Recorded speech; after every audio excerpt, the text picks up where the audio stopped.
मैं हूं मोहम्मद नुमान आरिफ, आप सभी का दोस्त लेकर आया हूं फिर से एक नई कहानी जिसका शीर्षक है गांव की चाउमीन। सभी दोस्तों को मेरा ढेर सारा प्यार एवं स्नेह। बड़े भाइयों, बड़ी दीदी एवं बुजुर्गों को मेरा प्रणाम। तो आइए बिना देर किए शुरू करते हैं आज की कहानी और देखते हैं कि इस कहानी से हमें क्या सीख मिलती है। गांव की चाउमीन। गांव में चाउमीन का चलन अभी अच्छे से नहीं आया था, लेकिन सुरेश शहर से चाउमीन बनाना सीखकर गांव में ठेला लगाता है। अरे ये केचुआ है क्या भैया? कैसे खाया जाता है? अरे नहीं, ये चाउमीन है। चाउमीन शहर में खाया जाता है। कितने की दे रहे हो सुरेश? 10 रुपए की प्लेट भरकर। तभी वहां शहर से पढ़ा एक लड़का आता है। जरा एक प्लेट चाउमीन तो देना। सुरेश उसे चाउमीन देता है। उसे चाउमीन खाता देख गांव वाले भी उससे चाउमीन ले लेते हैं और खाने लगते हैं। अरे वाह सुरेश भैया, कमाल की बनाए हो। 2 प्लेट मेरे बच्चों के लिए भी पैक कर दो।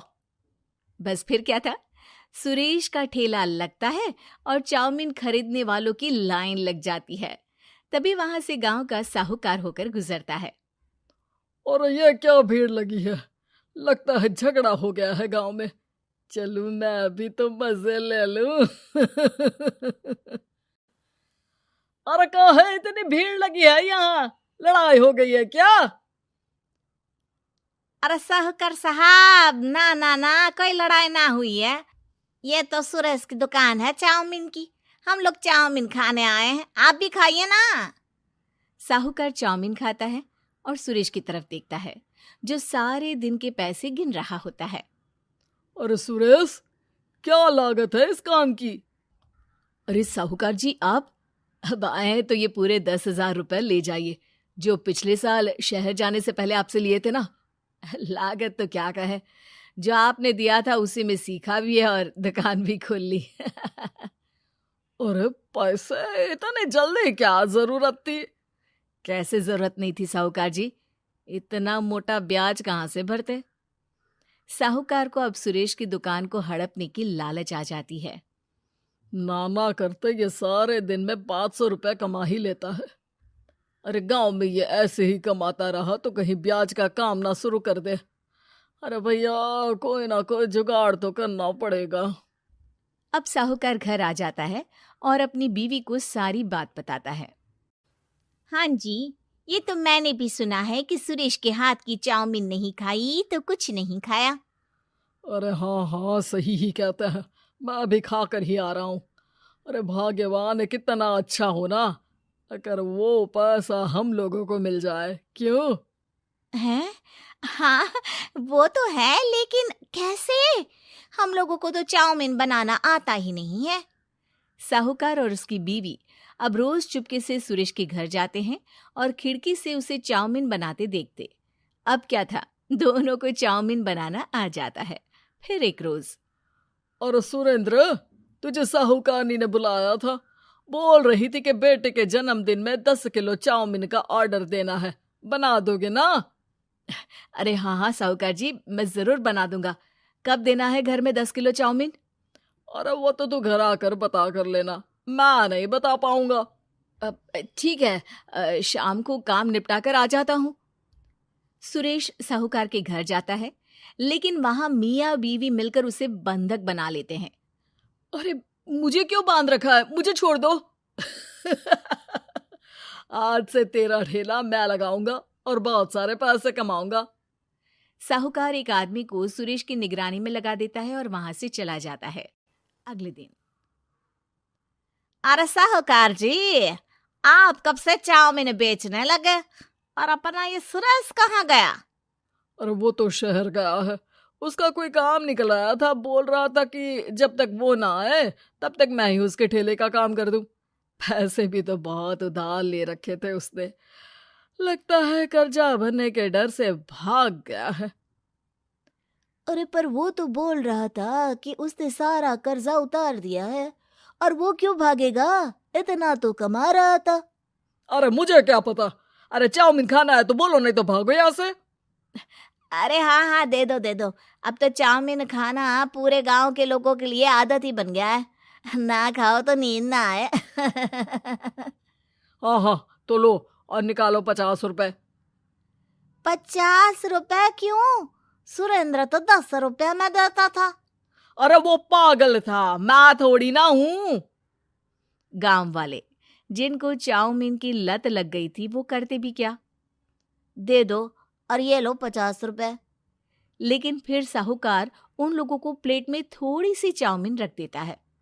अरे ये क्या, पैसे 5 गुना ज्यादा और चाउमीन बस इतनी सी। अरे साहूकार साहब, भगवान से तो डरो। बस फिर क्या था, साहूकार की मन मर्जी चलने लग जाती है और गांव वाले करते भी क्या। एक रोज मुझे तो लगता है कि सुरेश को साहूकार ने मार डाला होगा, क्योंकि उसका काम इतना अच्छा चल रहा था, फिर वो क्यों जाता, और वो भी साहूकार के हवाले दुकान करके। ना बाबा ना। अगले रोज भाग्यवान, देखो तो जरा, इस सुरेश भी ना कितना पागल था। जिस काम से वो ज्यादा पैसे बना सकता था उससे इतने कम पैसे छाप रहा था। 50 रुपए प्लेट में भी गांव वाले खूब खा रहे हैं चाउमीन। हाँ जी, और जितने में वो लोगों को 10 प्लेट खिलाता था भर भर कर हम लोग उतने में 20 प्लेट बना रहे हैं। क्यों जी? वहीं सुरेश रोज भगवान से मांगता कि बस एक बार वो किसी तरह वहां से निकलने में कामयाब हो जाए, लेकिन उसकी हर कोशिश नाकामयाब होती। फिर एक दिन, अरे भाग्यवान, ऐसा कुछ करो कि चाउमीन बनाने का खर्चा आधा हो जाए, जिससे हम लोगों को और मुनाफा हो। ना जी, मुझे तो कोई तरकीब ना सूझ रही। अरे सुनो, एक काम करते हैं, चाउमीन बनाने में जो सब्जी लगती है वो मंडी में लेने तुम देर रात चली जाना। तब तक वो सारी सड़ी गली सब्जी जो दुकानदार वहीं फेंक जाते हैं वो उठा कर ले आना फ्री में। अरे वाह जी वाह, आप तो बहुत समझदार हैं जी। बीवी वैसा ही करती है, लेकिन अब लोग चाउमीन खाते तो मुंह बनाकर। फिर एक बार, अरे राम राम राम, ये पेट में दर्द काहे हो रहा है? आई, आई, आई, आई, आई। हाय रे हाय, मेरा भी पेट दर्द के मारे फटा जा रहा है। सभी को शक हो जाता है कि उन लोगों को चाउमीन खाने से ही ये बीमारी हो गई है।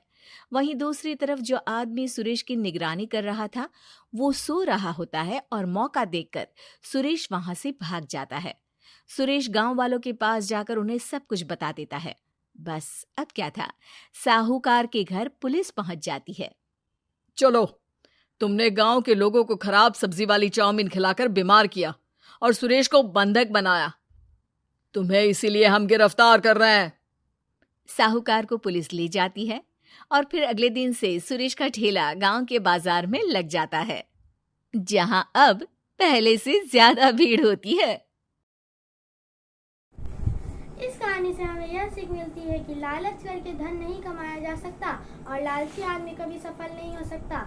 लालची आदमी को हमेशा मुंह की खानी पड़ती है।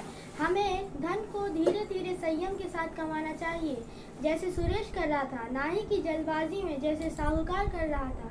इस कहानी से हमें यह भी सीख मिलती है कि जीत हमेशा अच्छाई की होती है। आपने और क्या सीखा कमेंट में जरूर बताएं। जल्दी ही मिलता हूँ एक नई कहानी के साथ। तब तक अपना और अपने परिवार का रखें ख्याल। Be happy, keep smiling, have a good day, thank you.